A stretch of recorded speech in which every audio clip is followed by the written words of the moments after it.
আমার ভাই এবার যে কাকু কিছু বললো না, গোটা পরিবার নিয়ে শেষ হয়ে গেল। রাজশাহীর পবা উপজেলার বামুনশিকড় এলাকায় একই পরিবারের 4 জনের মরদেহ উদ্ধার করা হয়েছে। শুক্রবার সকাল 9টার দিকে ওই এলাকায় নিজ বাড়ি থেকে তাদের মরদেহ উদ্ধার করে পুলিশ। মৃতরা হলেন মনিরুল, তার স্ত্রী মনিরা এবং তাদের 2 সন্তান মিথিলা এবং ফাহিম। মৃত্যুর আগে মনিরুল একটি চিঠিতে লিখে গিয়েছেন তিনি ঋণগ্রস্ত, কোনোভাবেই ঋণের চাপ সহ্য করতে পারছেন না, যে কারণে এই সিদ্ধান্ত নিয়েছেন। পুলিশের ধারণা ঋণের চাপই এমন সিদ্ধান্ত নিয়েছিলেন মনিরুল। মনিরুলের স্ত্রী ও তার সন্তানদের শ্বাসরোধে হত্যার পর নিজেও আত্মহত্যা করেছেন।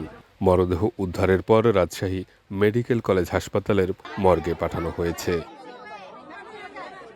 আমার ভাই যদি একবার বলতো তাও আমার আব্বা দিদি তো, আমার আব্বা দুবার ভাবতো না।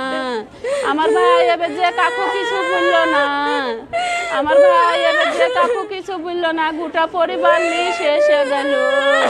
ও ভাই গো, ও ভাই আমার ভাইয়ের সাথে কোনোদিন গন্ডগোল হয়নি।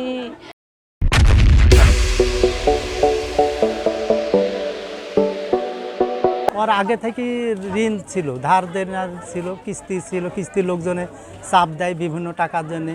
এলাকাতে হয়তো কারো কাছ থেকে আরও টাকা নিয়েছে, এসব চাপ দেয়।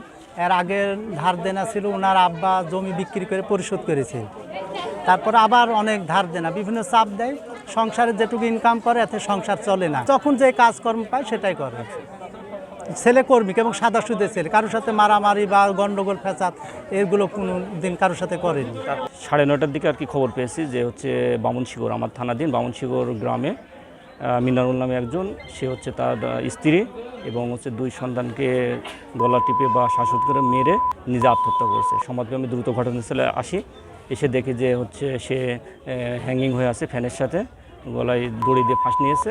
আর তার স্ত্রী এবং 2 সন্তান মানে শ্বাসরোধ করা, প্রাথমিক ধারণায় যেটা পাওয়া যাচ্ছে যে হয়তো গলা টিপে বা শ্বাসরোধ করে মেরেছে।